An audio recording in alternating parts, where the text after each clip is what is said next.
The phrase, missing your child's life, is one that strikes a unique, chilling fear into the heart of any parent. It's not about a missed soccer game or a forgotten school play.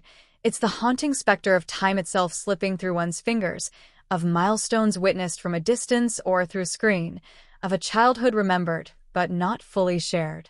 For Amy Slaton of TLC's 1000 LB Sisters, this is not a hypothetical anxiety, but a potential, gut-wrenching reality. The dramatic title, Amy Slaton Might Miss the Next 30 Years of Her Kids' Lives, is hyperbolic, but it points to a very real and central conflict in her ongoing narrative. Her hard-won health battles are not just for herself, but a race against the clock for her two young sons, Gage and Glenn. Amy's journey on 1000 LB Sisters has always been intrinsically linked to motherhood. In the early seasons, her desire to have a child was a primary motivator for seeking bariatric surgery. Doctors were clear. At her then weight of over 400 pounds, pregnancy was a high-risk endeavor for both her and a potential baby. The image of Amy, desperate to hold a baby of her own, fueled her through the rigorous pre-surgery diet and the life-altering operation itself. Her success was measured in the birth of her first son, Gage, a triumph that was both joyous and symbolic. She had conquered the first major obstacle. However, as any parent knows, the dream of having a child is separate from the grueling, beautiful, and exhausting reality of raising one. This is where Amy's second, more insidious battle began. The physical cost of motherhood. The initial joy of motherhood quickly collided with the relentless physical demands of her new life. Amy's body, already stretched and transformed by massive weight loss and surgery, was now subjected to the sleepless nights, constant bending, lifting, and chasing that define the toddler years.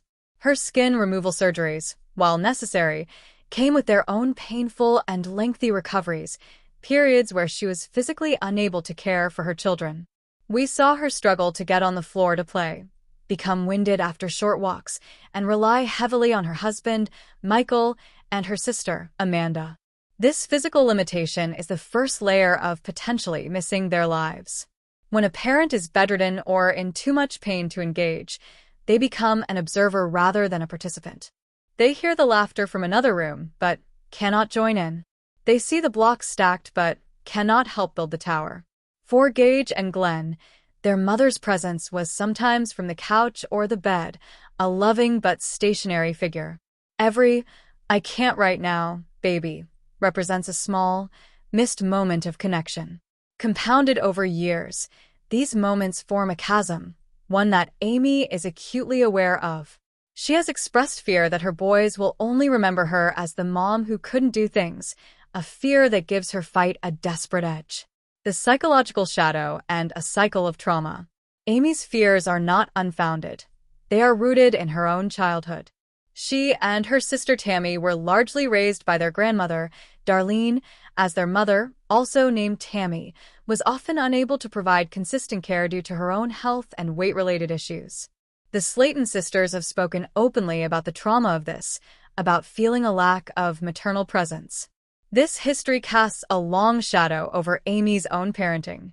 She is terrified of repeating the cycle, of her sons feeling the same absence she felt. The title's hyperbolic 30 years is a direct echo of the time she feels she missed with her own mother. This psychological burden is as heavy as any physical one. It creates a parenting style fraught with anxiety. Every time she has to say no to playing because of pain, or every time she is hospitalized, the ghost of her own past whispers that she is failing, that she is becoming what she vowed never to be. This internal pressure is a powerful motivator for her to continue with skin surgeries and to manage her diet, but it also adds a layer of immense emotional stress. She isn't just trying to be healthy, she is trying to exorcise a generational demon. The cracks in the foundation. Michael, divorce, and single motherhood. For a time, Amy's husband, Michael, served as a crucial support pillar. He was the able-bodied parent who could compensate for her physical limitations. However, the strain of caregiving, combined with the intense scrutiny of reality television, took its toll. Their subsequent separation and divorce represent one of the most significant threats to Amy's ability to stay present in her children's lives. As a single mother, even part-time, the physical and logistical demands have skyrocketed. Without a consistent partner to share the load, the risk of backsliding is real. Stress is a notorious trigger for unhealthy eating habits, and for a bariatric patient, comfort eating can have dire consequences. If Amy were to regain a significant amount of weight, her mobility would decrease, her health would decline, and those small missed moments could snowball into a genuine physical absence. The potential of missing years of their lives becomes less a dramatic headline and more a plausible, terrifying trajectory if she cannot maintain her health alone.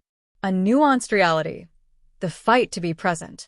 Despite the daunting challenges, the narrative that Amy is entirely absent is false and ignores her profound resilience.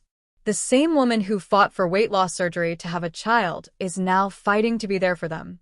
Her decision to undergo multiple painful skin removal surgeries is not about vanity. It is a direct investment in her future mobility and vitality. Every pound lost, every skin removal procedure, is a deliberate step toward being able to run in the park, to get on a roller coaster, to simply get down on the floor and wrestle with her boys without pain. We have seen beautiful, triumphant moments of her participation, taking the boys to the zoo, celebrating birthdays, and offering cuddles and love. Amy's strength has always been her fierce, albeit sometimes messy, love for her family. Her voice, thick with emotion, as she talks about wanting to see her sons graduate and get married, reveals the true stakes. She isn't fighting for a bikini body, she is fighting for a front-row seat at their weddings.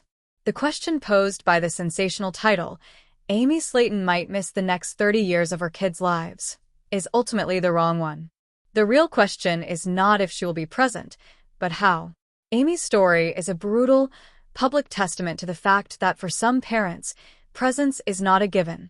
It is a hard-fought victory, won pound by pound and surgery by surgery.